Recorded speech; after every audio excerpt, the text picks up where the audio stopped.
Hi, welcome back to the Pot Smoker's Bible. My name is Zion. I'm the author of Pot Smoker's Bible, which contains the prophetic book of Zion, where I get my name and authority. Now, this is the fifth part of the general reading, and I believe it is also going to be the first part of the dissertation. So, this is chapter 20 of the Pot Smoker's Bible and chapter 17 of the book of Zion. And I'm going to take up where I left off. Soon, very soon, the wealthy people will be confronted with a world that seems to have turned against them. The sea will begin to rise up and flood their cities. The weather will intensify. The heat will become so intense no one will be able to enjoy nature. Crops will fail as climate change mitigates, as climate migrates northward. Then the people with money will be helpless. The wealthy who created climate change through greed will suffer the most because of it, because they have turned a blind eye to what is happening. Governments should have long ago created laws to enforce industrial reconstruction to prevent climate change, but instead they went on with business as usual, creating their own destruction. I, for one, have been facing the facts, and I already try to reduce my harmful effects on the planet. I don't drive. I don't buy needless junk. I don't wear makeup or buy the latest fashions. I live simply. I try to eat well, and in Zion, we will convert everything to renewable. Um, so on from day one, by facing reality, I plan to survive. If we insist on using money in Zion, profit would prevent us from doing what has to be done. We have the proof right here. Money won't help stop the firestorm or allow any invention to be created soon enough to save lives in a real time. But by not using money, we can do what needs to be done without any waste. Money is the main motivation for the oppression of the Zionite people. The prison system is a business for profit system. Both the government and private sector profits from the labor of the prisoners. The courts charge people to be tried. We pay to be imprisoned. Money motivates the war on drugs and global warming. And the wealthy will be rewarded, as is just, by their own self-destruction. So ends the general reading of the 20th chapter of the Pot Smoker's Bible. And now we will begin the dissertation with Psalms 142, 5 to 7, which is Zion 17 to 1 to 3. Now remember, the name of the chapter is Neither their silver nor their gold. I cried unto thee, O Lord. I said, Thou art my refuge, for my portion is in the land of the living. Attend to my cry, for I am brought very low. Deliver me from my prosecutors, for they are stronger than I am. Bring my soul out of prison, that I may praise thy name. The righteous shall compass me about, for thou shalt deal bountifully with me. Psalms 142, 5 to 7. I did do just that. I cried to God, just as my people should have done from the start. But God's hands were tied. We are, for all intents and purposes, a pre-space planet. We have to work out our primitive planetary problems on our own, except that society has turned on us. God is the gray, and they have to be very careful in regards to Earth. Humanity is at a very dangerous point in our timeline. We have the means to do great harm, not only to each other, but to the gray also. We have very big bombs, so the gray must be cautious. However, that doesn't mean that they aren't here to help. They are. But that help is not help like humans understand it. The Gray left us the prophecy to give us the tools we need to free ourselves. I cried out to God, and the Gray answered. They made me work for our freedom. I had to find for myself the answer to my prayers. They didn't free me from the prosecutors, nor did they keep me from prison. But they did guide me to the means to save not only myself, but a third of the population of Earth as well. I did the work, but the Gray did give me true aid. Truth, and as they say, the truth shall set you free. The Gray are here to help us save ourselves. They gave us their DNA and their knowledge, but we must learn to save ourselves. God isn't a tyrant to dictate.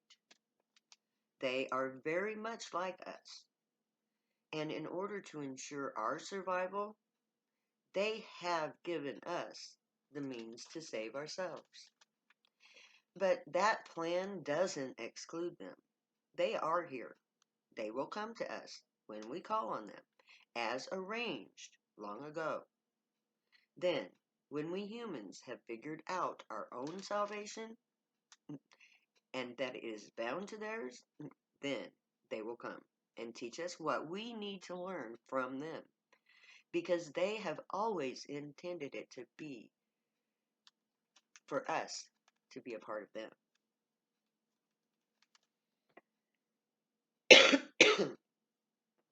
Isaiah 25, 4-5.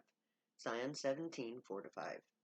For thou hast been a strength to the needy in his distress, a refuge from the storm, a shadow from heat, when the terrible ones are as a storm against the wall.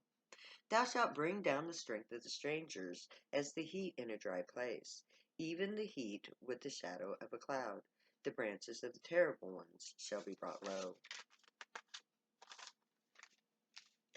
Isaiah reminds us, and the Gray, that God has always been the refuge. But now that need becomes dire as the climate goes wild and coronavirus runs rampant. This is the timeline passage that tells us when God is to return, because the people are in danger, not from man, but from man-made climate change. And believe me, people, coronavirus is a direct result of climate change. God will be the refuge from the storm, a shadow from the heat when the terrible ones are against the wall. Are we not against the wall? In other words, when shit hits the fan, the Gray will be here to give aid. They are the guardian angels of our skies, and in times to come, they will give aid to their children. Verse 5 tells us that it's when the heat becomes intense that the strangers will be brought down. The strangers can only be those who the Gray cannot hear. These strangers can be led, but they cannot be taught. They are forever estranged from their gods, unheard. No one can go against the Gray's projected thought. They can impose their will upon us.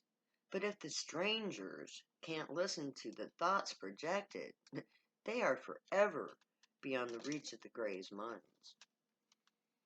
These strangers being incapable of gray interaction, can only seek the gray through the gray humans. But they have instead set themselves up a scapegoat for the evils that they themselves have created. The branch of the terrible ones has been brought low.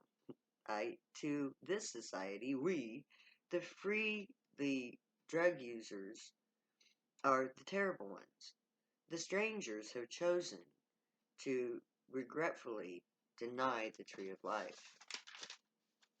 Marijuana is, of course, the branch, and to us who use it, it is the tree of life, the life of gray. THC plus DNA equals gray. To be gray is to not be strangers to God. We use the tree of life to know our forefathers, those whose DNA make up the tiny part of our anatomy. But as tiny as that part is, it is our greatest glory. Amos 6:1, Zion 17:6. Woe unto them that are at ease in Zion, and trust in the mountain of Samaria, which are named the chief of the nations, to whom the house of Israel came. Amos 6:1 speaks of the inhabitants of America, the place of Zion, prior to the events that create the nation of Zion. Amos speaks directly to those who are at ease, the wealthy, who trust in the ancient religions based on the events of the Sumerian civilization. Samaria was the land of Iraq and the home of our first known civilization, the Sumerians. Their gods are the very gods of the Bible and the Quran. The first post-flood gods and the people were Sumerians. Abraham came from this place. So all Torah-based religions apply. And that is exactly what Amos is saying. Americans who put their faith in the New Testament and the Quran are in real trouble. They have set themselves up to take the greatest fall of all, the fall of America and society along with it. Amos is telling us that the Americas will be first to suffer, and rightly so. Zephaniah 3:1-5 is where is Zion 17:7-11. Woe unto her that is filthy and polluted to the oppressing city. She obeyeth not the voice. She receiveth not correction. She turneth not to the Lord. She draweth not near to her God. Her princes within her were roaring lions. Her judges are even wolves. They know not the bones to the marrow. Her prophets are light and treacherous persons. Her priests have polluted the sanctuary. They have done violence to the law. The just Lord is in the midst thereof. He will not do iniquity. Even every morning doth he bring judgment to light. He faileth not, but the unjust knoweth no shame. Zephaniah 3:1-5 continues the thought. In this passage, she refers to the Lady of Liberty, the soul of America. She is filthy and polluted. Her cities are oppressive. America, the beautiful, has in many ways become America the ugly. Pollution, homelessness, violence. These are the adjectives used to describe our cities and our country. So, I'm going to stop there for today, or for this assignment, and I will take up where we left off next time. So, until then, may the Grey watch over you, keep you safe, teach you right from wrong, guide you in all things. May you always be worthy of them. May your thoughts, words, and deeds reflect truth, good, and light. May you always be happy and high. Know that I love you. Later, because I'll never say goodbye.